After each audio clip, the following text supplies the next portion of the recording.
What's up guys, it's Alex, the Tailwater Fly Shop. Today we got the all new TFO Blitz.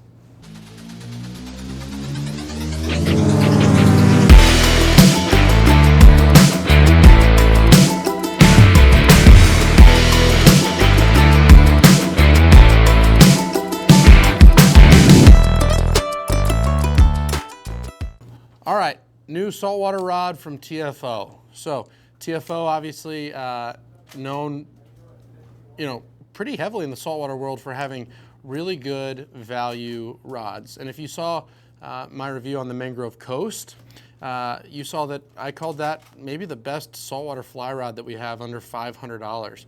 And that's a rod that's only $329. So that's some pretty big shoes to fill. So this is the Blitz. This is not taking the place of the Mangrove Coast. This is going to be an addition to their saltwater lineup of the Mangrove Coast and the Axiom II X that they already currently have. First thing you notice about this rod, it's green, okay?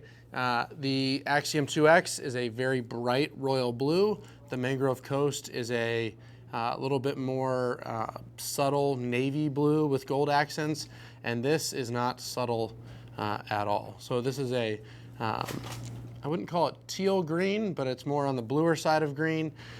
So it is a green with navy blue accents, navy blue wraps, and some silver accents, but pretty classic TFO look in terms of they're not afraid to use bright colors. We've seen that in the Axiom II X. And decent components. Starting with the fighting butt, we have the high density Cork fighting butt. Like the shape, like the size. This is an 11 weight, and I'm a big fan of a little bit smaller fighting butts on certain rods, and this is one that I really like. It's not intrusive, and again, it's a high density Cork. Gonna be just fine, pretty much what you'd expect to see in a rod from TFO. Then we move up to the reel seat. This is a double up and locking aluminum reel seat. Nice, pretty generic, pretty classic. There's no line, identification on it. There's none of that sort of stuff. It's just your basic aluminum reel seat. I do like the shiny though. I think that looks nice. Move into the Cork. Pretty classic. It feels like a TFO. It looks like a TFO. It has, a really nice full wells Cork grip. Not the highest of quality, but basically what you'd expect from a rod that they're saying is going to come in between the Mangrove Coast and Axiom II X in price. So this rod was sent to us by TFO. We are a part of the TFO testing program, so we get some of these rods before they're actually for sale. So we don't know the exact price of this rod yet. They haven't told us the exact price. The only thing they have told us is that it's going to be priced between the Mangrove Coast at $340 and the Axiom II X at $400. And then we move up into the blank, and like I said, it is green. It is a shiny green finish, smooth finish on the blank. But the one thing I do like that they added to this is they did go ahead and put the same guides that they have on the Axiom II X, which is the stripping guides are the recoil guides. So this is an 11 weight. It has 2 recoil stripping guides. Would like to have seen 3 maybe.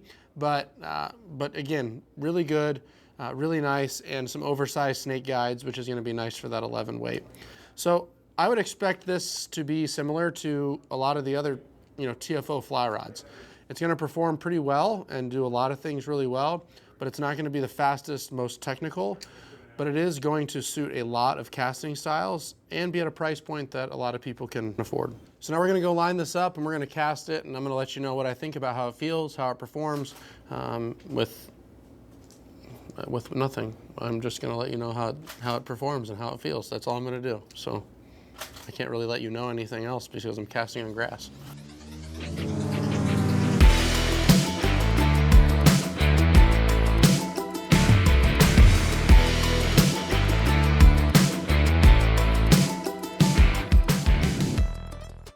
All right, so we're out here on the freeway. Got some wind like into our face, kind of this way, I guess. And we're just gonna cast. So I have this paired up right now with a Cortland guide taper 11 weight, so not overlined, not a crazy heavy line, nothing like that. And my first few casts, What I noticed about this rod is that it's not super heavy and doesn't really feel like an 11 weight. So this is an 11 weight line, but it does not feel like I'm throwing an 11 weight, like in terms of I'm having to really work for it. It feels kind of like a 9 weight or, you know, maybe a lighter 10 weight. So I'm really impressed with how light this thing feels, especially given that it's not going to be a $1,000 rod. And in terms of performance, I mean, I'm able to pick up line from quite a distance. I mean, I can probably pick up, you know, 40 feet of line off the grass. And it's pretty accurate. I mean, all things considered, it's pretty stable and feels really good. The only thing that I think that I would notice maybe with this rod is, you know, if I was out tarpon fishing on the bow of a boat, you know, it's bouncing, like it's that it might not be as stable as maybe some other high-end rods, so that could maybe hurt the performance a little bit when, you know, when your casting stroke gets off because you're bouncing up and down on the bow of a boat. But all things considered, I mean, if I do that little short, you know, 30-foot shot or open up the loop and land it soft to a fish, if it was real glassed off, I mean, this would be a great rod for that. It definitely loads really well. But if I really wanted to get it out there, you know, a couple false casts and shoot it into the wind, I mean, it does everything that you'd need a tarpon rod to do, and an 11 weight to do.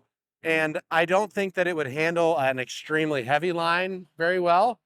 But this Cortland guide taper, or even like a Cortland tarpon taper, I'm sure, it's going to throw extremely nice, and it's going to load this rod really well. I set the camera. All right, guys, remember, like the video, subscribe to the channel, and follow us along for more reviews and more stuff. And if you guys have any ideas for videos for us for the future, make sure you let us know in the comments below.